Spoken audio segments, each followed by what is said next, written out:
gospel passage this week is from the book of Mark, chapter 13, verses 24 to 37. But in those days, after that suffering, the sun will be darkened, and the moon will not give its light, and the stars will be falling from heaven, and the powers in the heavens will be shaken. Then they will see the Son of Man coming in clouds with great power and glory. Then he will send out the angels and gather his elect from the four winds, from the ends of the earth to the ends of heaven. From the fig tree learn its lesson. As soon as its branches become tender and puts forth its leaves, you know that summer is near. So also, when you see these things taking place, you know that he is near, at the very gates. Truly, I tell you, this generation will not pass away until all these things have taken place. Heaven and earth will pass away, but my words will not pass away. But about that day or hour, no one knows, neither the angels in heaven nor the Son, but only the Father. Beware, keep alert, for you do not know when the time will come. It is like a man going on a journey, when he leaves home and puts his slaves in charge, each with his work, and commands the doorkeeper to be on the watch. Therefore keep awake, for you do not know when the master of the house will come, in the evening, or at midnight, or at cockcrow, or at dawn. Or he may find you asleep when he comes suddenly. And what I say to you, I say to all, keep awake.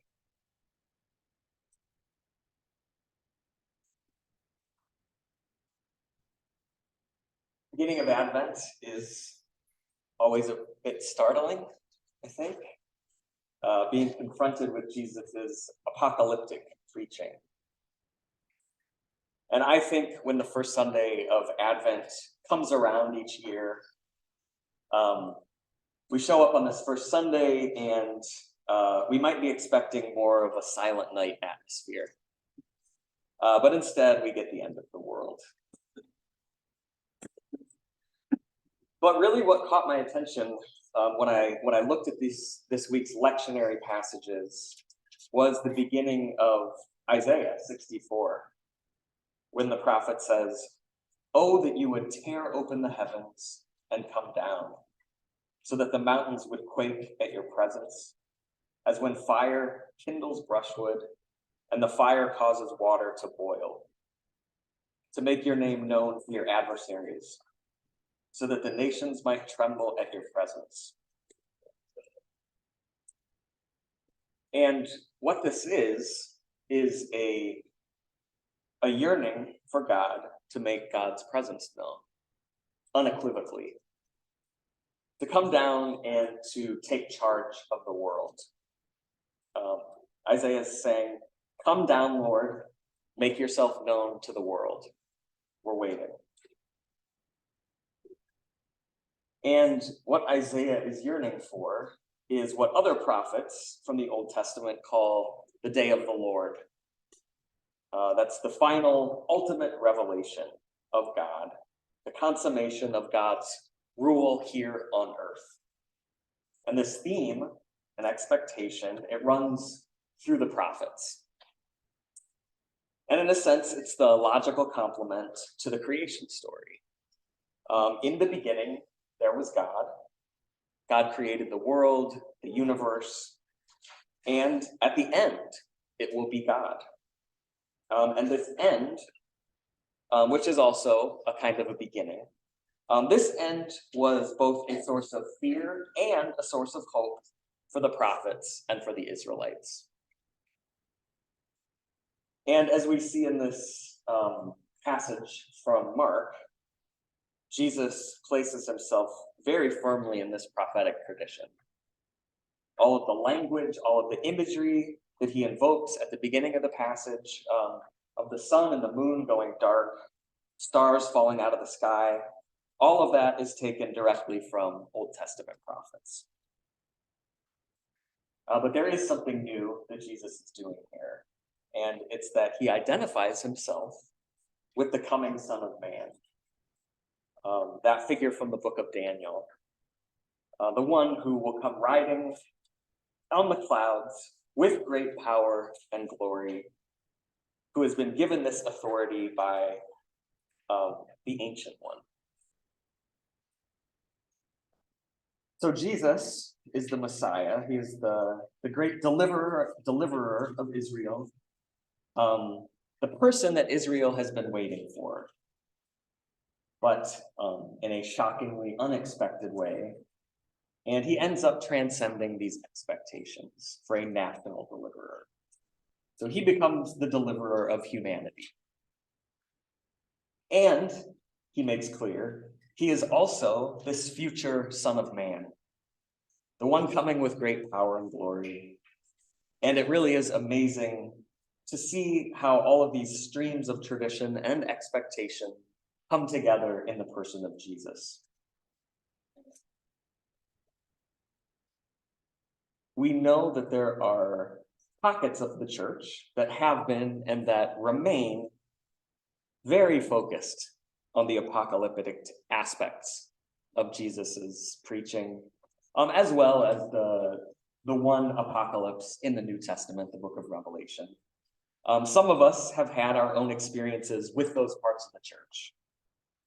And actually, to be honest, our own spiritual forebears, the 16th century Anabaptists, were very apocalyptic minded, preached a lot of apocalypse. And it makes sense that they did that because they were living through a fiery time of persecution. And in times of crisis, people look to the day of the Lord for a sense of hope. Of the moment when God will tear open the heavens and come down to earth. Immediately before the passage that I read from Mark, Jesus describes a series of crises that are on the horizon. So he says, nation is going to rise up against nation. There are going to be wars, famines, persecutions, times of great suffering, and upheaval. And he was right. About 30 years after his death and resurrection, there was a war between the Jews and the Romans. Rome took siege of Jerusalem. They eventually destroyed it along with the temple, and many, many people died in that war. But since then, Jesus's predictions have been fulfilled over and over again, with each generation, haven't they? Nations rise against nations. There is great suffering, there's persecution, there's calamity. But Jesus makes clear that these crises do not mean that the end is near. He says, don't be fooled or misled. One commentator that I read this week says that, contrary to popular expectations in Jewish and Christian apocalyptic circles, wars and catastrophe, persecution, and the fall of Jerusalem, the desecration of the temple, according to Jesus, were not signs of the end of the world. It is ironic that parts of the church have spent so much time trying to decode scriptures and pinpoint the day and the hour of this final consummation of God's rule, because Jesus plainly says, no one knows. No one knows the day or hour, including me. But Jesus does give his followers instructions, and the instructions sound very simple. 3 times in this passage, Jesus says, keep alert or keep awake. Now, what does it mean for the church to be alert and to be awake? Let's just think about that question silently for a couple seconds. What does it look like for the church to be alert?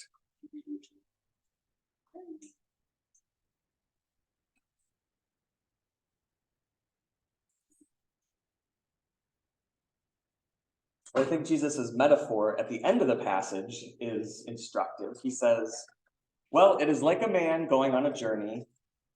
When he leaves home, he puts his slaves or servants in charge, each with their particular work, and commands the doorkeeper to be on the watch. Therefore, keep awake. And the implication is that the servants are entrusted with tangible work to be doing. In fact, Jesus says that the owner leaves and puts them in charge, which is kind of striking, meaning they bear some real responsibility. They are expecting the owner to return, but until he does come back, they are attending to the work that he has entrusted to them. And that is a simple observation, but it's important. During Advent, we talk a lot about waiting, right? We place ourselves in Israel's story of waiting for the Messiah, and we celebrate the joy of that promise being fulfilled in Jesus. And the first week of Advent, like we just heard, reminds us that we are still waiting for and expecting the return of the Son of Man. But we're not just waiting. The waiting is active. It's not apathetic. There is a mission that we have been given. So what's the mission? What is the work?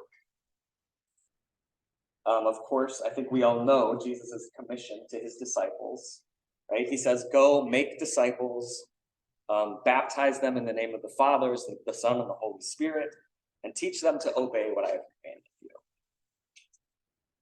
But those are pretty broad brushstrokes. There's not a lot that's stated in that commission. It's pretty broad mission statement. It doesn't really get into details of the methods that we use, or how that mission will look different in different times and places. So what is exactly our work to do? What is Jesus calling us to do while we wait? Well, there's an interesting moment in this chapter of Mark where one of the disciples says to Jesus, wow, look at the temple. Isn't it amazing? It's huge, made with such large stones. It's beautiful. And the temple was impressive, physically, but also metaphysically, right? It was where the Israelites encountered God, right? It was a holy place. But Jesus answers the disciple and he says, that temple is going to be thrown down. Every single stone is going to be thrown down. But the temple is not thrown down with nothing to take its place, right? Jesus and the church, animated by the Holy Spirit, have become the new temple. So the church becomes the place where people are invited to encounter God. The church becomes the visible sign of God's presence in the world. At least that's the church's calling. And we are those living stones of the new temple. And staying awake and remaining alert, among other things, means remembering that mission and this work that we've been given to do. Right? This is the underlying mission of our lives, right? To be the church. To be the stones of the new temple. And isn't it strange how easy it is to forget that mission? To drift through our days kind of half asleep, inattentive to the movements of the Holy Spirit, and to actually, in a sense, forget who we are. So Advent comes in a cold, dark time of the year. Plants and trees are dormant. They look like they're dead. But the image that Jesus uses of leaves starting to sprout, and that we should take note when this happens. I think we can apply this metaphor to attentiveness to the Holy Spirit and what the Holy Spirit is doing. Staying alert to the world around us, staying attentive to the world and how God is working in it, how God is beckoning us to grow in certain ways and tend to certain things. And as we mature as followers of Jesus and as a church, the hope is that our senses sharpen, right? We become more attentive and curious about where the leaves are sprouting and what God is doing. But it is, well, I'll say it this way, maturation is not a given. This is why Jesus has to remind his followers to stay awake, right? Wakefulness and attentiveness, these are disciplines. So we have to choose them. They don't just happen naturally. We are the church, and Jesus has entrusted us with a profound calling and a profound responsibility. A temple of living stones, called to be adaptive and responsive to the Holy Spirit. And as the year comes to a close, I think it's an appropriate time to think about maybe the state of our alertness. Are we attending to the Holy Spirit? Are we attending to the work that God has entrusted to us? Are we seeing and taking note of sprouting leaves and tending to them?